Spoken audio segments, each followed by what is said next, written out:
સ્થાનિક સ્વરાજ્યની ચૂંટણીને અનુલક્ષીને વહીવટતંત્ર દ્વારા ઈવીએમ ડિસ્પેચિંગની પ્રક્રિયા હાથ ધરાઈ।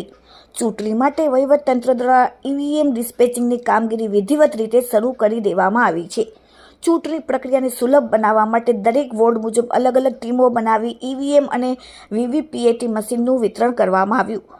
ડિસ્પેચિંગ સેન્ટર પરથી દરેક મતદાન મથક માટે નક્કી કરાયેલા મશીનોની ફાળવણી કરી તેની ઝીણવટભરી નોંધણી કરવામાં આવી। સમગ્ર વિતરણ પ્રક્રિયા દરમિયાન કોઈપણ અનિચ્છનીય ઘટના ના બને તે માટે ચુસ્ત પોલીસનો બંદોબસ્ત તૈનાત કરવામાં આવ્યો। સલામતીના ભાગરૂપે પોલીસ કાફલાની હાજરીમાં જ મશીનોને નિયત વાહનોમાં સુરક્ષિત રીતે લોડ કરવામાં આવશે। બીએલઓ અને ચૂંટણી સ્ટાફને તેમની જવાબદારી મુજબના મતદાન મથકોની ફાળવણી કરી દેવામાં આવી।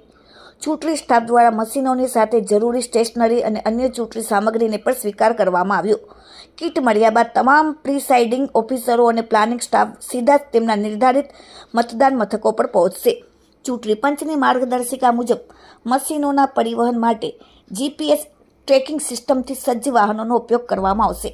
મતદાન મથકો પર પહોંચ્યા બાદ તમામ ઈવીએમ અને વીવીપીએટી મશીનોને સ્ટ્રોંગ રૂમમાં રાખવામાં આવશે।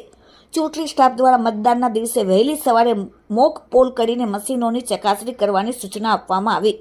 સમગ્ર ડિસ્પેચિંગ પ્રક્રિયાનું ઉચ્ચ અધિકારીઓ દ્વારા સતત મોનિટરિંગ કરવામાં આવ્યું। Bureau report, daily India TV, Surat.